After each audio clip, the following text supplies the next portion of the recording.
all that's left of the snow. Yo, boom, what up? I'm back.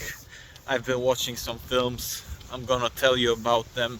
That's just the way it is. I saw Four Weddings and a Funeral.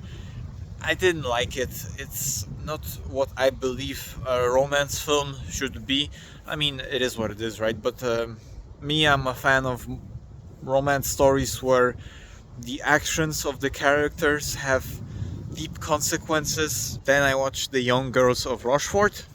Incredible film, especially for somebody whose favorite film is La La Land. It's always such a joy to explore the inspirations behind your inspirations. And I must say, this film made me kind of sad because we don't live in the world it presents. You wish you did, but a world that we do kind of live in. I saw They Live. They Live is a film I saw because I saw Pervert's Guide to Ideology, which is where a famous Slovenian philosopher talks about films he likes, and he tells about the ideology behind those films. And what's something funny, he noted that in this film, this is not a big spoiler, but the main character finds glasses. He finds a pair of sunglasses that lets him see through the propaganda. He sees the true meaning behind things like news articles and ads. Like, for example, he sees an ad that says "Go to the Caribbean," but when he puts on the glasses, he sees "Marry and Reproduce" or "Obey," things like that. It's very interesting. The music in this film is also great. But what is interesting, and what the Slovenian philosopher notices in his film, or notes, is that he has to put the sunglasses on to see the truth, where you would imagine that he would have to take the propaganda glasses off. Very interesting stuff. I watched a film called Sorcerer, which is a film based on the same story that The Wages of Fear is based on, a little older French film. And I must say, I did prefer Wages of Fear, but there's a lot of things that Sorcerer does differently.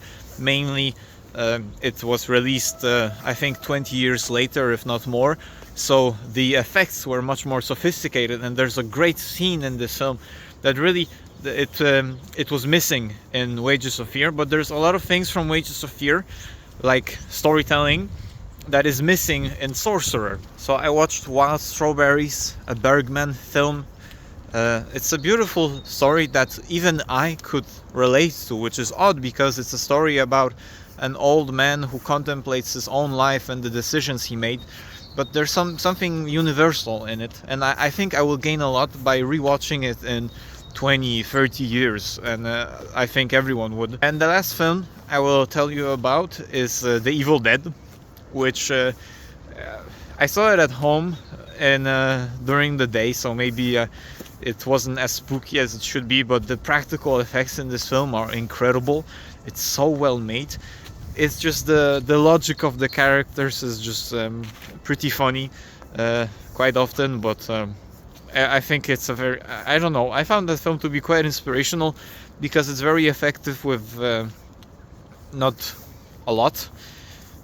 So yeah, let me know what you've been watching, and I'll see you in the next film recap.